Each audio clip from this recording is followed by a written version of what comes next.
आता एक अजून आमच्या भास्कररावांनी जोरदार तिथे आरोप करत आमच्यावर त्या ठिकाणी हिंदी सक्तीचा विषय आणला, हिंदी सक्तीचा.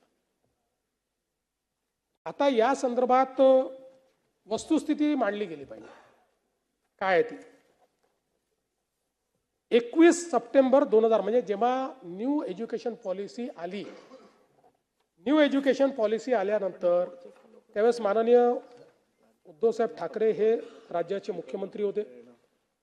21 सप्टेंबर 2020 ला मुख्यमंत्री महोदयांनी तज्ञ समिती नियुक्त करण्याचा निर्णय घेतला या संदर्भात. आणि 16 ऑक्टोबर 2020 ला राज्य सरकारने डॉक्टर रघुनाथ माशेलकर साहेब यांच्या अंतर्गत एक GR काढून एक टास्क फोर्स तयार केला. या समितीत कोण कोण होतं? तर विद्यापीठ अनुदान आयोगाचे माजी अध्यक्ष सुखदेव थोरात साहेब होते, कुलगुरू पेडणेकर होते, SNDTच्या कुलगुरू शशिकला वंजारी होत्या, डॉक्टर बाबासाहेब आंबेडकर मराठवाडा विद्यापीठाचे कुलगुरू प्रमोद येवले होते, माजी कुलगुरू डॉक्टर राजन वेळुकर होते, माजी कुलगुरू डॉक्टर विलास सपकाळ होते, प्रोफेसर GD यादव होते, माजी आपले DY पाटीलचे कुलपती विजय पाटील होते, श्री नितीन पुजार होते, डॉक्टर अभय वाघ होते, निरंजन हिरानंदानी होते, भारत आहुजा होते, देवीदास गोल्हार होते, सिनेट सदस्य मिलिंद साटम होते, शिक्षण तज्ञ अजित जोशी होते. आणि हे नाव मी मुद्दाम सांगतो की हे महत्त्वाचं नाव आहे. शिवविद्या प्रबोधिनीचे संस्थापक विश्वस्त विजय कदम, जे म्हणजे आपल्या उद्धव ठाकरे साहेबांच्या सेनेचे उपनेते देखील आहेत, तेही या कमिटीमध्ये होते. आणि उच्च शिक्षण संचालक धनराज माने असे लोक या कमिटीमध्ये होते. अशी 18 लोकांची कमिटी होती. म्हणजे आता कमिटीमध्ये काय आपण त्यांची आडनावं पाहण्याचं कारण नाही, तरी 16 लोक त्यातले मराठी होते या कमिटीमध्ये. आणि मग 14 सप्टेंबर 2021 रोजी या समितीने माननीय मुख्यमंत्री उद्धवसाहेब ठाकरे यांना 101 पानाचा अहवाल सादर केला. त्याचे फोटो माझ्याजवळ आहेत, त्याचं ट्विट देखील महाराष्ट्र सरकारने केलेलं आहे, अहवाल स्वीकारतानाचा फोटो त्याच्यामध्ये आहे. आणि मग त्यानंतर त्याच्यावर माननीय उद्धवजींनी निर्देश दिले की समितीने सादरीकरण केले आणि शिफारसी सूचनांची त्वरित अंमलबजावणी करण्याची कारवाई राज्य सरकारच्या वतीनं करण्यात येईल असे त्या ठिकाणी सांगितलं. आणि तो फोटो आहे, त्या फोटोमध्ये अनेक लोक आहेत, म्हणजे संजय राऊत साहेब देखील दिसत आहेत. 15 सप्टेंबर 2021 ला या ठिकाणी त्याची बातमी वगैरे जाऊ द्या त्याच्यात. त्याच्यावर मग माननीय मुख्यमंत्री महोदय असं म्हणाले, बदलत्या काळात डिजिटल शिक्षण, परदेशी भाषांचे शिक्षण आवश्यक आहे. त्यामुळे या शिफारसीप्रमाणे लवकरात लवकर अंमलबजावणी करून महाराष्ट्राला शैक्षणिकदृष्ट्या प्रगतीपथावर ठेवण्यासाठी सर्व उपाययोजना करण्यात येतील. किती चांगलं त्यांनी सांगितलं. आणि मग आता अहवाल काय सांगतो, म्हणजे माझ्याकडे आहे सगळं, कॉपीज ठेवली आहे मी, आणि मग पुढची सगळी कॉपी आहे ती बाजूला ठेवून देतो. तर हा अहवाल काय सांगतो? मग या अहवालामध्ये एक भाषेचा उपगट होता. बरं, या उपगटामध्येही म्हणजे ज्यांना त्रिभाषा सूत्र वगैरे सगळं ठरवायचं होतं, या उपगटामध्ये कोण होतं? शिवविद्या प्रबोधिनीचे संस्थापक विश्वस्त आणि बाळासाहेब ठाकरे IAS अकॅडमीचे श्री विजय कदम, जे अर्थातच शिवसेना उद्धव ठाकरे गटाचे उपनेते आहेत. आता शिफारस काय आहे? मुद्दा क्रमांक 8.1, इंग्रजी आणि हिंदी भाषा ही दुसरी भाषा म्हणून पहिल्या वर्गापासून लागू करण्यात यावी. पहिली पूर्ण ऐका, अजून पूर्ण ऐकून घ्या, पूर्ण ऐकून मग बघा मला पूर्ण. इंग्रजी आणि हिंदी भाषा ही दुसरी भाषा म्हणून पहिल्या वर्गापासून लागू करण्यात यावी.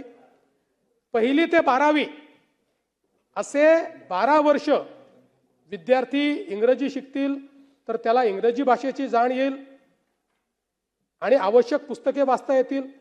अभियांत्रिकी, वैद्यकीय आणि अन्य तांत्रिक व्यावसायिक अभ्यासक्रमाकरता ते सज्ज असतील.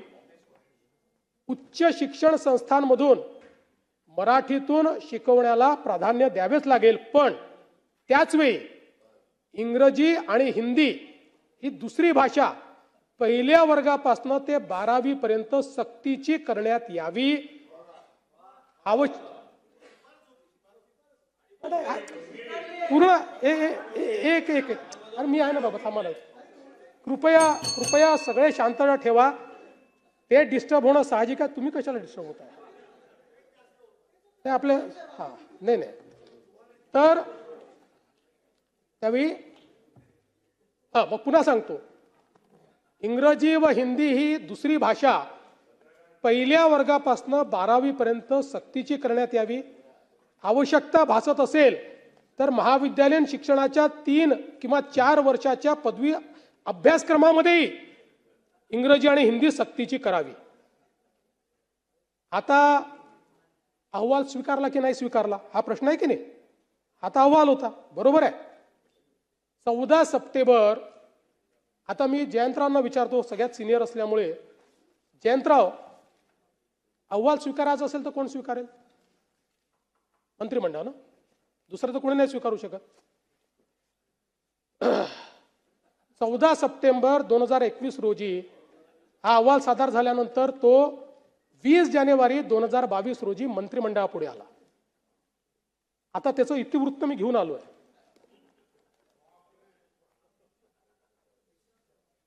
आणि नाही नाही असं नाही. विषय क्रमांक 5. नाही, विषय क्रमांक 5, डॉक्टर माशेलकर समितीचा अहवाल अवलोकनार्थ सादर. सदर धोरणाची अंमलबजावणी करण्यासाठी कार्यगट स्थापन. समितीच्या शिफारसीनुसार प्रस्तावित कारवाईस मान्यता. मान्यता. सही कोणाची आहे? घेऊन आलो सही. आदित्यजी तर नक्की सांगतील सही कोणाची आहे. कोणी असू द्या ना, मंत्र्याचं काही अस्तित्व नसतं मुख्यमंत्री असताना. नाही नाही, जे खरं आहे ते खरं आहे.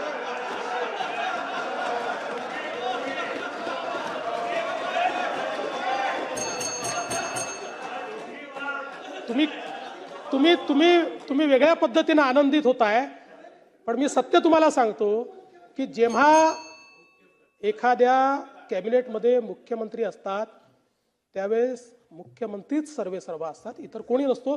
मी जेव्हा तुम्हाला सांगतो, मी जेव्हा उपमुख्यमंत्री होतो तेव्हा मी जरी उपमुख्यमंत्री होतो तरी एकनाथ शिंदे साहेबच सर्वेसर्वा होते आणि त्यांच्या अंदरच मी काम केलेलं आहे.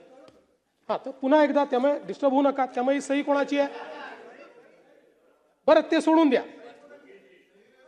नाही, इथे संपत नाही. एक मिनिट असं नाही. थांबा थांबा जरा. हा, त्याच्यानंतर नाही, त्याच्यानंतर त्याच्या पुढच्या आठवड्यात मिनिट्स फायनलायझेशनला येतात. पहिले आपण मान्यता देतो, मग काही आपलं राहिलं असेल, चुकलं असेल तर सुधारण्याची आपल्याला संधी असते. ती संधी आपल्याकडे होती. ती संधी परत बघा तुम्ही. तीच सही आहे. मिनिट्सवर सही आहे. म्हणजे काय स्वीकारलं राज्याने हे लक्षात घ्या. आणि या राज्यामध्ये भुजबळ साहेब तुम्ही तर इतके सिनियर आहात, सगळ्यात सिनियर आहात, 85 पासून आहात. मंत्रिमंडळापेक्षा मोठा कोणीही नाही, मुख्यमंत्री नाही. ते मंत्रिमंडळ काय स्वीकारताय? इंग्रजी आणि हिंदी ही दुसरी भाषा पहिल्या वर्गापासून 12वी पर्यंत सक्तीची करण्यात यावी, ही शिफारस माननीय उद्धवजी ठाकरेंच्या मंत्रिमंडळाने स्वीकारली. आता त्याचे पुढे जाऊन सांगतो, एकदा मंत्रिमंडळाने एखादी गोष्ट स्वीकारल्यानंतर GR काढण्याकरता मंत्र्याकडे जातं का? नाही जात. एकदा, कारण मंत्रिमंडळामध्ये GR सहित आपण मान्यता देतो, त्यानंतर त्याची कारवाई खाली होते सगळी. तशा पद्धतीनं तुम्ही जे काढलं होतं, आमचं सरकार आलं तरी ते आमचे अधिकारी कदाचित हुशार असतील, त्यामुळे त्यांनी 1ली ते 12वी असं कुठेही सक्तीचं काढलं नाही. त्यांनी 1लीपासनं हिंदी शिकवण्यात यावी याचा आधार घेऊन त्रिभाषा सूत्राचा GR काढला. आणि आम्हाला काय ठोकला. म्हणजे मला कधी कधी आश्चर्य वाटतं की सगळं आपण करून म्हणजे करून सरून भागले देवपूजेला लागले.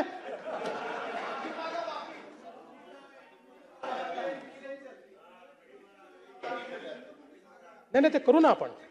नाही नाही, नक्की करू. मला सांगायचं एवढंच आहे की बरं, पुन्हा त्याच्यावर आमचे राजसाहेब त्यांच्यासोबत गेले आणि दोघांनी सांगितलं देवेंद्र फडणवीसांमुळे. मला याचा आनंद आहे. या सभागृहाच्या आपल्या कामकाजातही आलं पाहिजे की देवेंद्र फडणवीसांमुळे दोन भाऊ एकत्रित आले.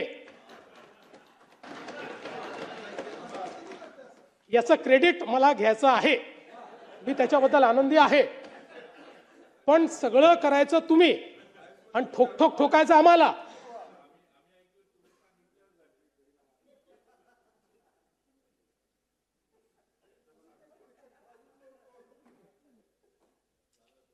काही गोष्टी या दालनाच्या तिथल्या चर्चेच्या असतात. आणि म्हणून पुन्हा एकदा सांगतो, या राज्यामध्ये सक्तीची, आमच्या राज्यात तुम्ही काही निर्णय घ्या, आमच्या राज्यामध्ये सक्तीची फक्त मराठी.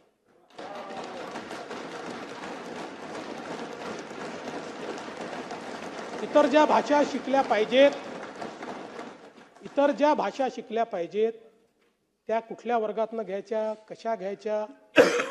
एक गोष्ट आपण लक्षात ठेवा की बहुभाषिक असणं हे महत्त्वाचं असतं. वेगवेगळ्या भाषा शिकल्याने मेंदूचा विकास देखील जास्त होतो, जगामध्ये आपण रेलेव्हंट राहतो. नाही असं आहे, नाही प्रश्न तो नाही. कोणी कुठल्या शाळेत शिकावं, म्हणजे आता राज्यातल्या मराठी माध्यमाच्या शाळा बंद पडत असल्याबाबत आता हा प्रश्नच आहे ना. म्हणजे हा मी मलाही विचारला पाहिजे, तुम्हालाही विचारला पाहिजे, यांनाही विचारला पाहिजे. आपण सगळे आपल्या मुलांना इंग्रजी शाळेत शिकवतो आणि इथे आपण सगळे चर्चा करतो मराठी शाळा बंद पडत आहेत. हा प्रश्न आहे ना. याच्या पाठीमागे नुसतं आपली भावना असून फायदा नाही आहे. जोपर्यंत आपण, आणि म्हणून मी पुन्हा पंतप्रधानांचा आभार मानेन की पहिल्यांदा माननीय पंतप्रधान मोदयांनी इंजिनिअरिंग मेडिकल पासून सगळं शिक्षण मातृभाषेत घेण्याची तरतूद केली.